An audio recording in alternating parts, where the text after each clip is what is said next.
There is a truth that was hidden from you, not by accident, not by forgetfulness, but deliberately and calculatedly. A truth that, if you fully grasp it today, will forever change the way you see the world, your faith, and the power you carry within yourself. And the most disturbing part of all this is that this truth is written, recorded, preserved for over 2,000 years, in Jesus' own words. But someone did not want you to find it. Think about this for a second. Have you ever felt stuck? Like no matter how much you prayed, sought, tried to change, something invisible kept pulling you back. Like there was a force that doesn't want you to move forward, doesn't want you to awaken, working in silence to keep you exactly where you are. That's not paranoia. That's not your spiritual weakness. It has a name. It has an origin. And Jesus himself, revealed the one point where that force cannot reach you. This video is not just another piece of generic spiritual content. It's not a list of random verses taken out of context. What you're about to see is a deep investigation, grounded in the oldest texts of the Christian tradition, in documents that lay buried for centuries, in passages that most preachers have never discussed publicly, and in a specific teaching of Jesus that points directly to what the Archons, those forces that govern the invisible structures of this world, simply cannot control. The Archons, maybe you've heard that term before. Maybe it's the first time. But regardless, what you are about to discover here will make sense in a way that will touch something very deep inside you. Because we are not talking about science fiction. We are not talking about conspiracy theory. We are talking about a spiritual cosmology that has crossed millennia, appearing in the Gnostic texts, in the writings of the earliest Christians, in traditions dating back centuries before Christ, and reaching its precise apex in a statement by Jesus that almost no one analyzes with the depth it deserves. There is a detail in that statement, a detail that almost no one notices on a first reading, that changes everything. It changes what you understand about spiritual freedom. It changes what you understand about why certain prayers seem not to work. It changes what you understand about where, exactly, the power resides that no force in this world can extinguish. And that detail, that key, was placed there by Jesus with precision, as if he knew that one day someone would come with enough hunger for truth to recognize it. You are about to be that person, but for that, you need to stay until the end, because this revelation doesn't work in halves. It is a puzzle, and every piece of what you are about to hear is essential. If you leave before the end, you will carry only a fraction of the answer, and a fraction of the truth can be more dangerous than total ignorance. So stay, take a deep breath, and come with me on this journey.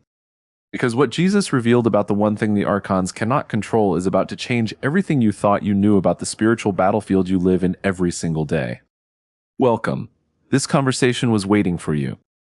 Over the years, people from every corner of the world have reported the same feeling, a deep restlessness, a quiet certainty that there is something beyond what is taught in traditional churches, beyond what is in theology textbooks, beyond what organized religious systems allow to be discussed openly.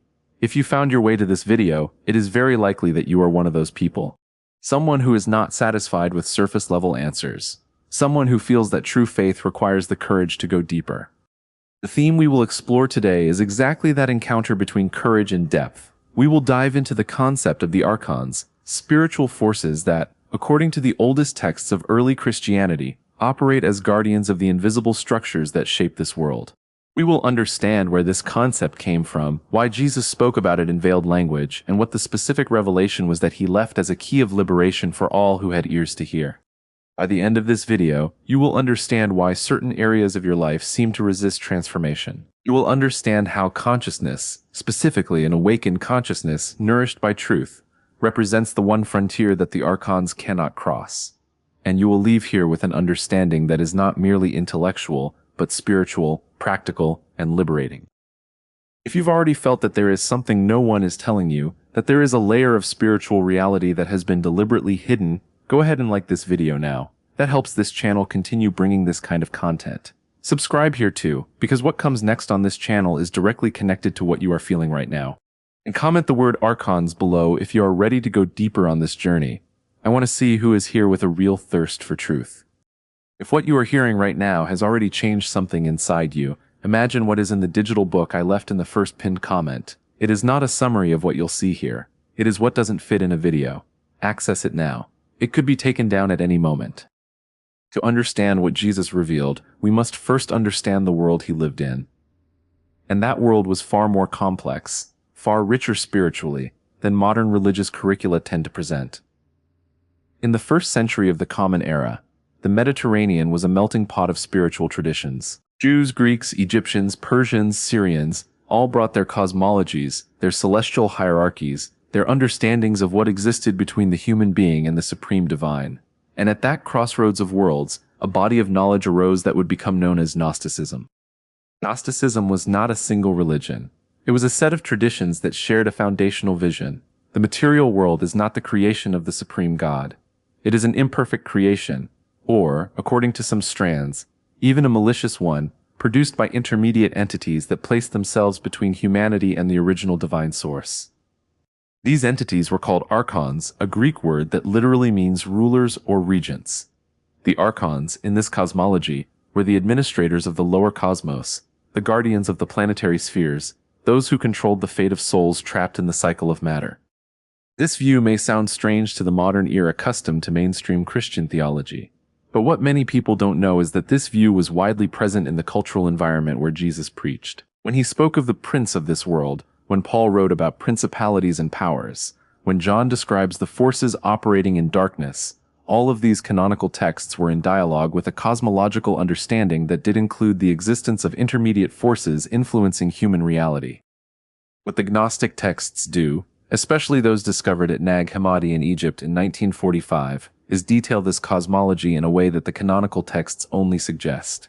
And it is fascinating to notice that many of these texts present themselves as teachings of Jesus himself, transmitted in intimate circles to disciples who were ready to understand the deeper layers of his message. The Gospel of Thomas, for example, one of the texts found at Nag Hammadi, opens with a phrase that is explosive on its own: "Whoever discovers the interpretation of these sayings will not taste death." This is not a promise of biological immortality. It is an assertion about the transformative power of a specific kind of knowledge, a knowledge that awakens consciousness to something beyond the reach of the forces that govern the material world. The Apocryphon of John, another text from the same collection, describes in detail the creation of the Archons, their hierarchy, their names, their domains. It describes how they created the material human being as a kind of prison to trap the divine spark that came from above. And it describes how salvation consists precisely in the recognition of that spark, that inner light which the Archons can surround, can oppress, but cannot extinguish. Now you might be wondering, but why isn't this knowledge in the Bible I have at home? Why doesn't the church talk about this? And that is one of the most important questions you can ask, because the answer reveals something about how spiritual knowledge was curated, filtered, and sometimes suppressed throughout the centuries. In the year 325 AD, at the Council of Nicaea, the leaders of the Christian Church, under the patronage of the Roman Emperor Constantine, made fundamental decisions about which texts would be considered canonical and which would be discarded. It was not a purely spiritual process. It was a political process with interests of power and imperial unification involved. Texts that presented alternative cosmologies, that suggested complex spiritual hierarchies, that spoke of archons and eons and gnosis, were excluded. Some were destroyed. Others survived, buried in the Egyptian desert for nearly 16 centuries.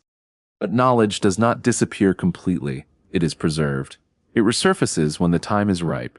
And the resurfacing of the Nag Hammadi texts in the mid-20th century was, for many scholars and spiritual seekers, one of the most significant events in modern religious history. Because there were voices of early Christianity, voices that had been silenced, saying things the Orthodox tradition had never said aloud. And among those things there were clues about what Jesus understood as the only truly free territory, the only space where the Archons had no jurisdiction. It was not a geographical place. It was not a temple. It was not a ritual. It was something far closer, far more personal, and at the same time far vaster than any external structure could contain. If this message has strengthened your faith, brought peace to your heart, or helped you in any way, know that you can also help us continue spreading content like this. Producing these messages requires time, dedication, and a great deal of work to bring words of hope to more and more people. If you feel in your heart the desire to support this mission, I left a link in the first pinned comment. Any contribution, regardless of the amount, helps us continue this work and reach lives around the world. May God multiply back twofold everything you sow with love.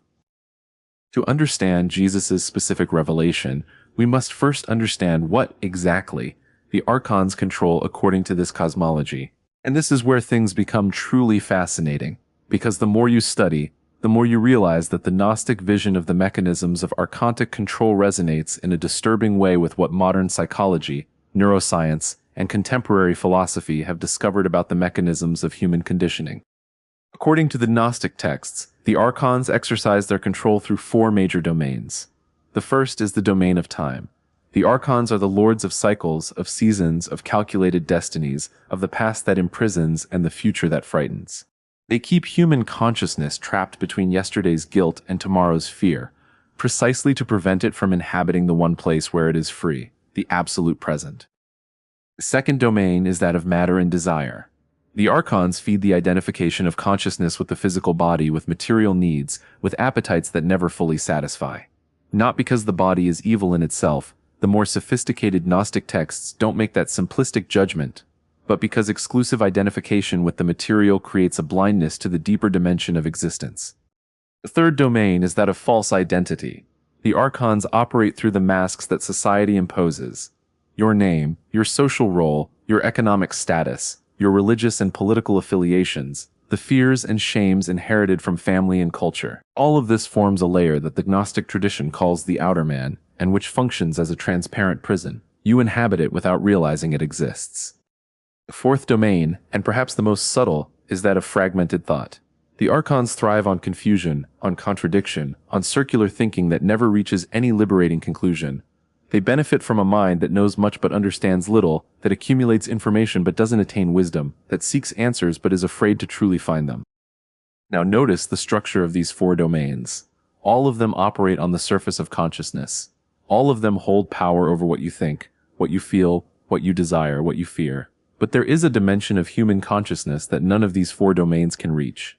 And it is precisely about this dimension that Jesus spoke. In the Gospel of Luke, chapter 17, verse 21, there is a sentence that in many translations passes almost unnoticed. The Pharisees asked Jesus when the kingdom of God would come, expecting an answer about external events, about signs in the sky, about political or cosmic transformations. And Jesus responds with something that should have stopped the world. The kingdom of God does not come with signs to be observed, nor will they say, "Look, here it is," or "There it is." For behold, the kingdom of God is within you. Within you.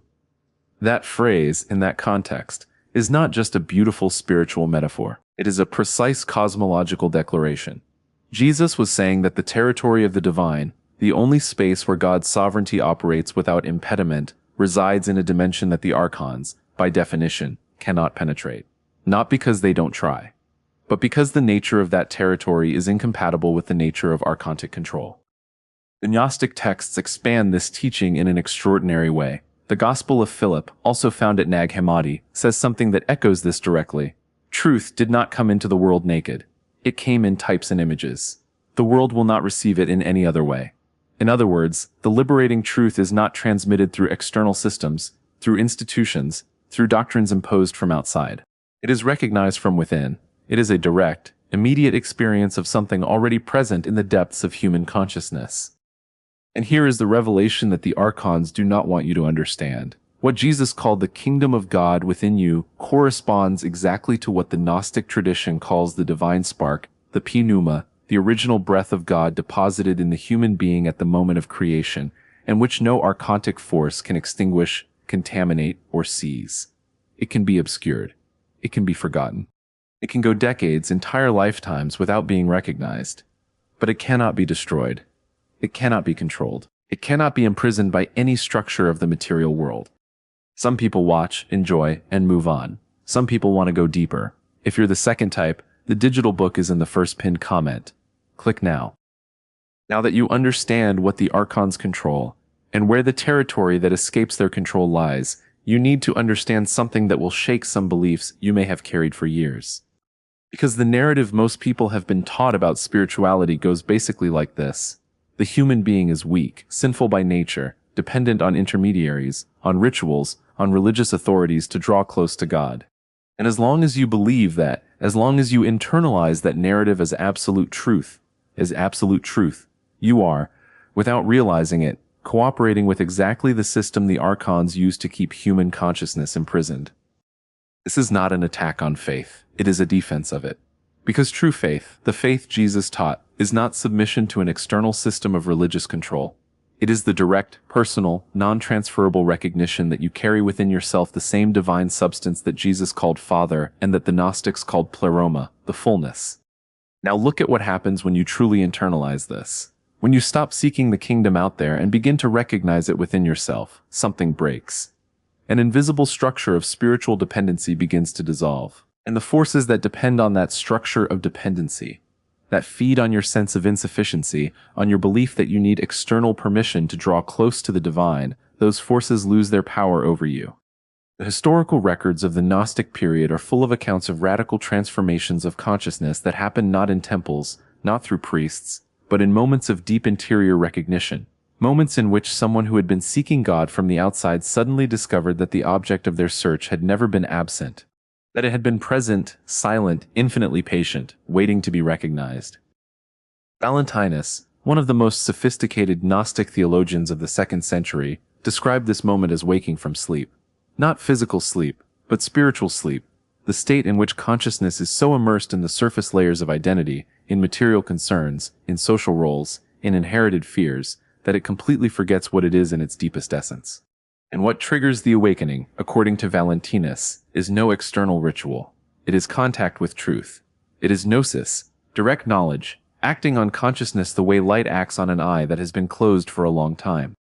Jesus used parables for precisely this reason. He knew that truth transmitted directly to the conscious mind would be filtered, distorted, domesticated by the belief systems the Archons had helped construct. But a story, an image, a parable, these arrive beneath the defenses. They touch something deeper than the trained intellect. They speak directly to the spark that already knows. How many times have you heard a parable of Jesus and felt that shiver, not because you understood it intellectually, but because something inside you recognized it the way one finds a word for something they always knew but could never name? That recognition is not emotional, is not illusory. It is pneuma responding to pneuma. It is the divine spark within you vibrating in resonance with truth that comes from outside. And here is the point that makes all of this absolutely revolutionary. If the territory the Archons cannot control is precisely this inner dimension of recognition, of awakened consciousness, of living divine spark, then the only thing you need to do to escape archontic control is no special ritual. It is not access to secret texts. It is not belonging to any specific tradition. It is simply to awaken. It is simply to look inward with total honesty and recognize what is already there. That is frightening for systems of control. Any system, religious, political, cultural, that depends on your sense of insufficiency to maintain authority over you trembles at this possibility. Because a human being who recognizes the divine spark within themselves does not need permission to draw close to God, does not need intermediaries, cannot be manipulated by fear of damnation or by the promise of external reward. They already have direct access to what matters most. Are you feeling that? That thing moving inside you as you hear these words? That is not coincidence. That is not suggestion. That is recognition. Comment the word LIGHT below if you are feeling that spark ignite within you right now. I want to see who is reaching this level of understanding. And stay here, because what comes next will show the historical, spiritual, and philosophical evidence that supports everything you are hearing, and will reveal why this knowledge was so carefully hidden for so long. The evidence supporting what you are hearing does not come only from Gnostic texts. It crosses cultures, centuries, and continents, and appears in places that the dominant religious narrative has never openly connected. When you begin to look at these records with eyes untrained by the filters the system imposes, the pattern becomes impossible to ignore. Let us start with the canonical texts themselves, because it is important to show that this is not a matter of forbidden texts versus accepted ones. It is a matter of deep reading versus surface reading. In the Gospel of John, chapter 10, verse 30, Jesus says, "I and the Father are one." This phrase has been interpreted for centuries almost exclusively as a declaration about the unique divine nature of Jesus, something that separates him from all other human beings. But in the same chapter, verse 34, when the Pharisees accuse him of blasphemy for equating himself with God, Jesus responds by quoting Psalm 82. "Is it not written in your law, I said, you are gods?" He is not merely defending himself. He is expanding the argument. He is saying that union with the divine is not his exclusive prerogative. It is the original condition of all human beings who recognize their true nature. This reading is corroborated by Clement of Alexandria, one of the early church fathers, who lived from approximately 150 to 215 AD. Clement wrote openly about two levels of Christian teaching: an exoteric teaching, intended for the masses, and an esoteric teaching, intended for those ready for deeper understanding. He called this second-level gnosis, using exactly the same word as the Gnostics. And he described the ultimate goal of this knowledge as theosis, the divinization of the human being, the full realization of the divine spark that exists in every person. Origen, another early Christian theologian of enormous influence who lived from 185 to 254 AD, developed a cosmology that included hierarchies of intermediate spiritual beings between the human and the divine. His ideas were eventually condemned as heretical in 553 AD at the Second Council of Constantinople. Why? Because they implied a radical spiritual freedom that was incompatible with the structure of authority that the institutionalized church was building. A human being who can reach divinity by themselves does not need an ecclesiastical hierarchy to mediate that relationship. See the pattern. Every time an early Christian thinker came too close to this truth, every time Jesus' message about the inner kingdom began to be taken to its fullest and most liberating conclusions, the institutional apparatus responded. It condemned. It excluded. It destroyed texts. It exiled thinkers. The process was systematic, prolonged, and extraordinarily effective, but not complete. Because beyond the Gnostic texts of Nag Hammadi, there are other traditions that preserved this knowledge. The Jewish mystical tradition, the Kabbalah, speaks of the neshama, the higher soul, as a spark of the Ein Sof, the divine infinite, that resides in every human being and is fundamentally beyond the reach of the forces of the Sitra Achra, the other side, which in Kabbalistic cosmology plays a role analogous to that of the Gnostic Archons. The Zohar, a foundational text of the Kabbalah, states that this spark cannot be touched by the forces of evil because it is, by nature, of the same substance as the divine source. In Sufi Islam, the same idea resurfaces with devastating poetic beauty. Rumi, the 13th century Persian mystical poet, described the human heart as the throne of God, the only place in all of creation where the divine resides directly and uninterruptedly. And he said that the entire spiritual journey is not a journey to some external place, but a return to what has never ceased to be present at the center of one's own being. The Buddhist traditions, particularly Tibetan Vajrayana Buddhism, speak of Buddha nature, Rigpa, as the dimension of consciousness beyond all conditioning, beyond all illusion, beyond all accumulated karma. And this nature, the Tibetan texts say with almost surgical precision, cannot be created because it was never destroyed, cannot be gained because it was never lost. It is simply here, now, as the foundation of all experience, waiting to be recognized. 5 completely different traditions, 5 distinct spiritual geographies, 5 vocabularies that never translated directly into one another, and all pointing to the same central point. There is a dimension of human consciousness that is fundamentally beyond the reach of the forces that control the material world. And Jesus did not merely teach about this dimension, he lived from it. And he said that you can too.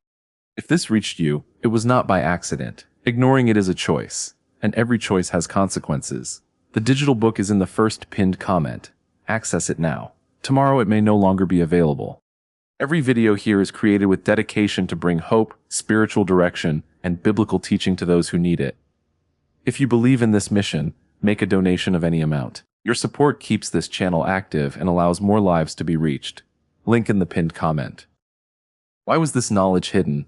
That is the question that keeps those who reach this point of the investigation awake at night.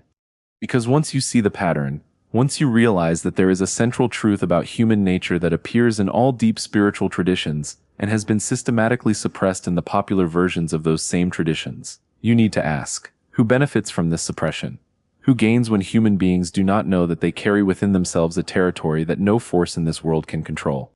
The simplest answer, the answer that requires no elaborate conspiracy theory, is this: any system that needs your dependence in order to survive. And this includes far more than religious institutions. It includes political systems that need you to believe your security comes from them.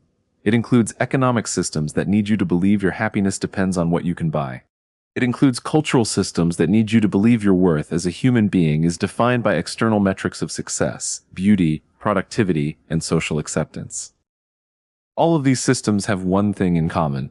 They function precisely to the extent that you do not recognize the inner kingdom, to the extent that you keep seeking on the outside what is already available on the inside, to the extent that you keep believing you are fundamentally insufficient and need something or someone external to complete you.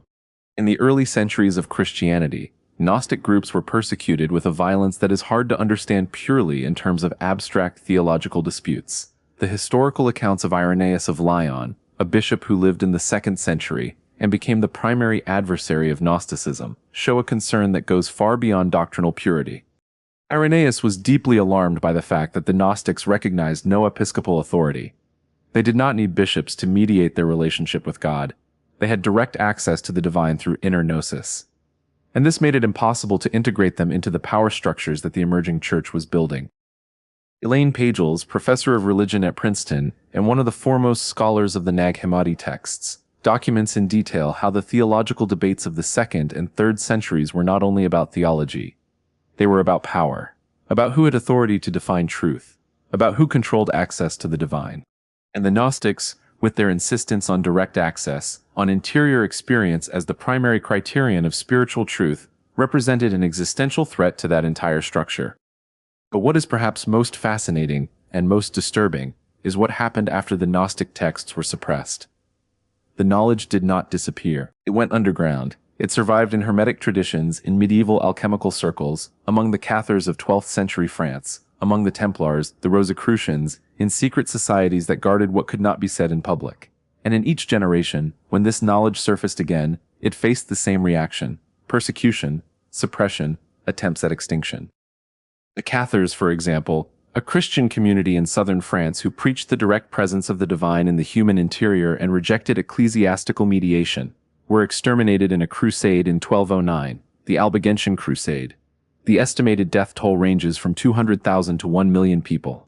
A war waged not against external enemies, but against Christians who simply believed that access to God was direct and interior. This pattern repeats. Whenever the knowledge of the inner kingdom, of the divine spark, of the territory beyond archontic control, threatened to become widely accessible, the apparatus of control responded. Sometimes with physical violence.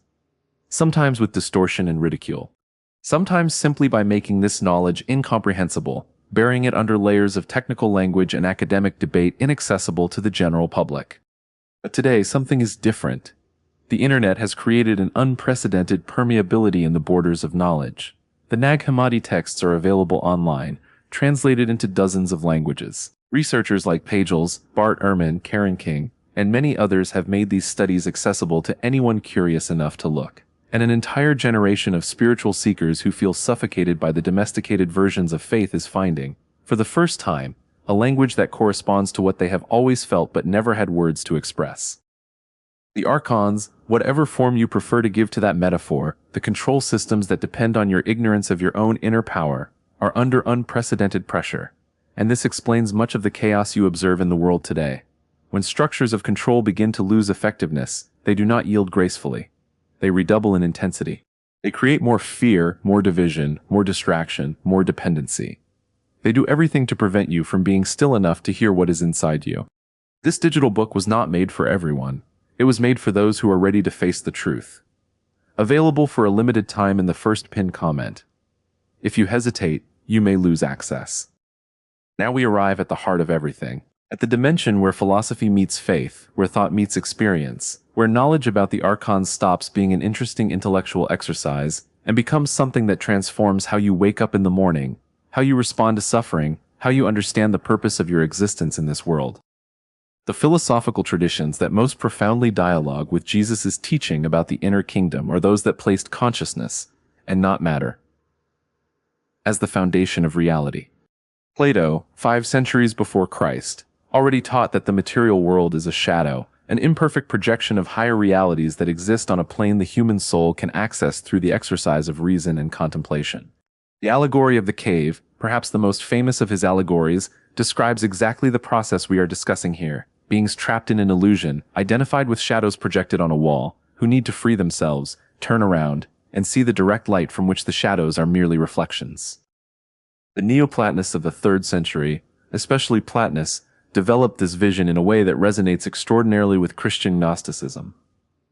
Plotinus spoke of the One, the absolute source of all reality, as something simultaneously beyond everything and present within everything. And the human soul, he said, never truly separated from the One.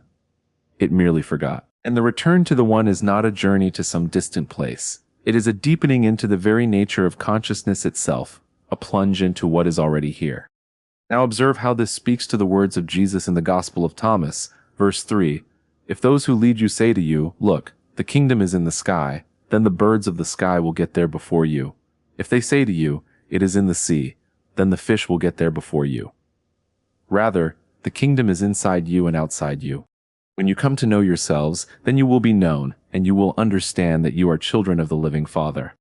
Inside and outside, at the same time. This is non-dualist philosophy applied to concrete spiritual experience. The kingdom is not merely a subjective inner reality, a matter of feeling or mental state.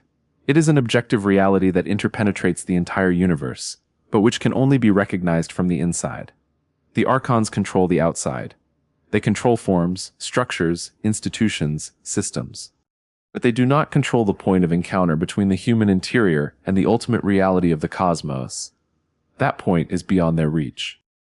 Modern quantum physics, in a surprising, and not necessarily intentional way, has arrived at descriptions of reality that resonate with this view in ways that thinkers like David Bohm and his colleagues observed with amazement. Bohm developed the concept of the implicate order, the idea that there is a dimension of reality in which everything is deeply interconnected, a dimension prior to the separations we observe at the material level. He called the level we normally perceive the explicate order, and suggested that it emerges from a deeper order that science still struggles to adequately describe.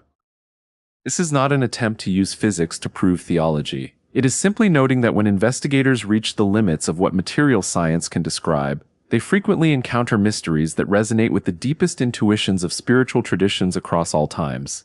Consciousness as the foundation of reality, separation as an emergent illusion, the interior as a gateway to what is more real than any external structure. And it is exactly here that Jesus' message becomes not only spiritually profound, but radically liberating in practical terms. If the consciousness that recognizes the inner kingdom is the only dimension of human existence that is beyond archontic control, then cultivating this consciousness is not a spiritual luxury for people who have free time for meditation and retreats. It is the most politically subversive, most structurally challenging, most genuinely revolutionary act any human being can practice. You do not need to wait for an external revolution. You do not need the power structures to reform from the top down. You do not need permission from any religious, political, or cultural authority. You need only to turn around, as in Plato's allegory.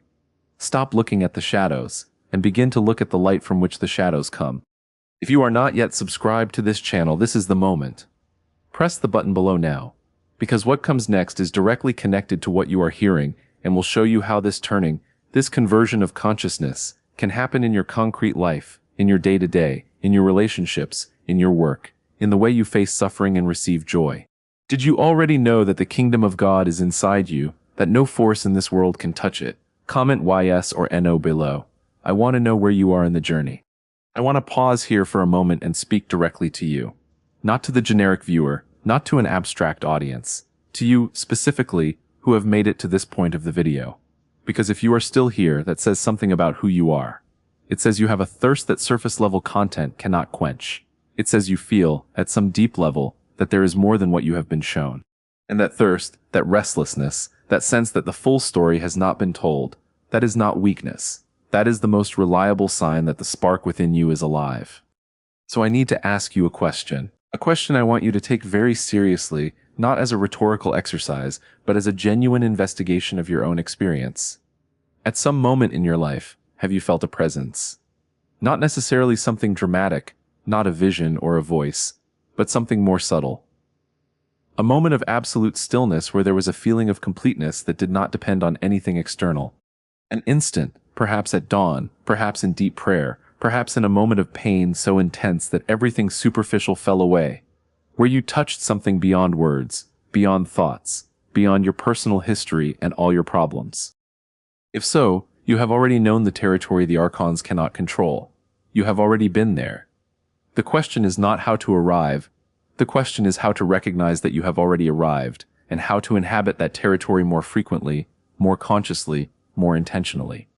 Meister Eckhart, the 14th century Christian mystic whose work was condemned by Pope John X, described this territory with an audacity that still surprises today.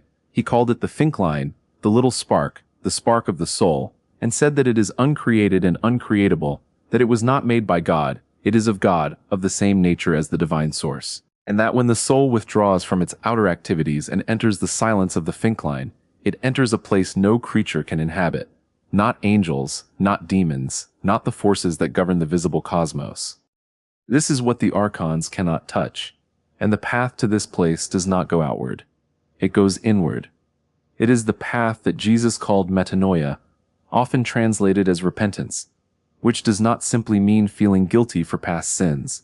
Metanoia literally means a change of mind, a transformation of the direction of consciousness, a turning 180 degrees from the exterior to the interior, from the superficial to the deep, from the peripheral to the central.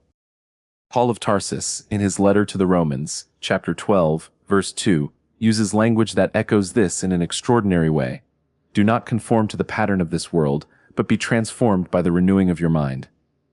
The Greek word used for transformation there is metamorpho, the same root as metamorphosis. Paul is not asking for an incremental improvement of behavior. He is describing a structural transformation of consciousness that fundamentally changes how reality is perceived and inhabited. And what does this transformation mean in practical terms? It means you begin to observe the mechanisms the Archons use to keep you distracted and recognize them for what they are. When fear of the future arises, you recognize it as a control mechanism pulling you away from the only place where you have real power, the present. When shame from the past arises, you recognize it as a chain attempting to keep you locked in an identity that is not your deepest essence. When compulsive desire arises, you recognize it as an attempt to convince you that you are incomplete and can be completed by something external. This recognition does not instantly eliminate these mechanisms, but it radically changes your relationship to them. You stop being governed by them without realizing it. You begin to have space between the stimulus and the response. And in that space, as Viktor Frankl described from his experience in the Nazi concentration camps, resides the fundamental human freedom that no external system of oppression can fully confiscate. Frankl did not use the language of Archons, but he was speaking of the same territory. A man whose body was imprisoned, whose possessions had been confiscated, whose loved ones had been murdered, described how he discovered that there was a dimension of his consciousness that the Nazi guards, with all their power of life and death over his body, simply could not reach. And from that dimension, he built not only his interior survival, but a system of thought that helped millions of people find meaning in suffering. This is what you are hearing here, not an abstract theory about cosmic entities. A description of the real power you carry, that you have always carried, that is available now, in this moment, regardless of the external circumstances of your life. What you are hearing is not common information. It is truth that few have the courage to seek. The digital book is in the first pinned comment. Click now. It can disappear at any moment. So how do you apply this? How does it move from the plane of knowledge into the plane of lived life, of difficult mornings, of relationships that hurt, of decisions that frighten, of the spiritual exhaustion that sometimes makes faith feel like an exhausting effort rather than a source of energy? Because everything you have heard up to this point has a direct, concrete, transformative application, and that is what we need to talk about now.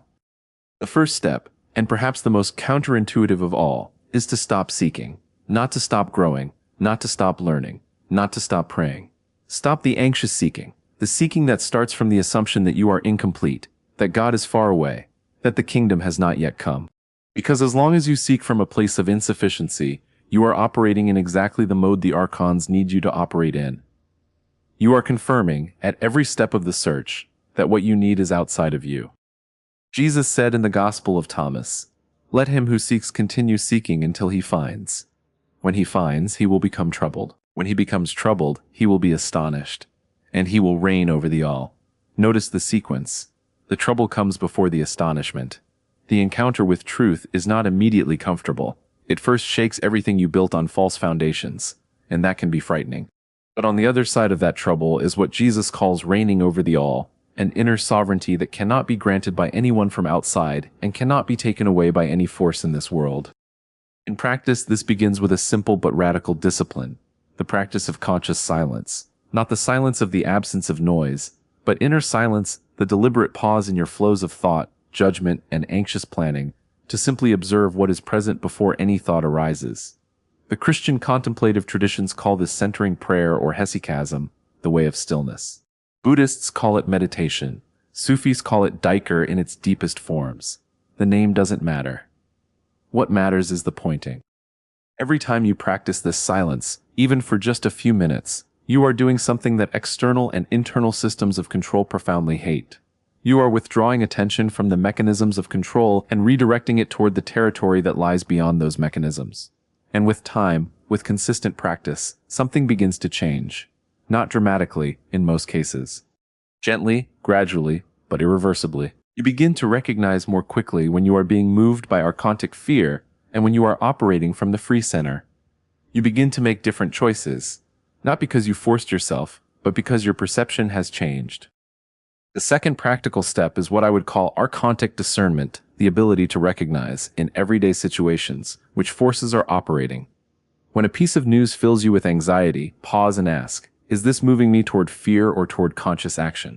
When a decision seems urgent, pause and ask, does urgency come from a real present need, or is it archontic pressure trying to force a choice before you can see clearly?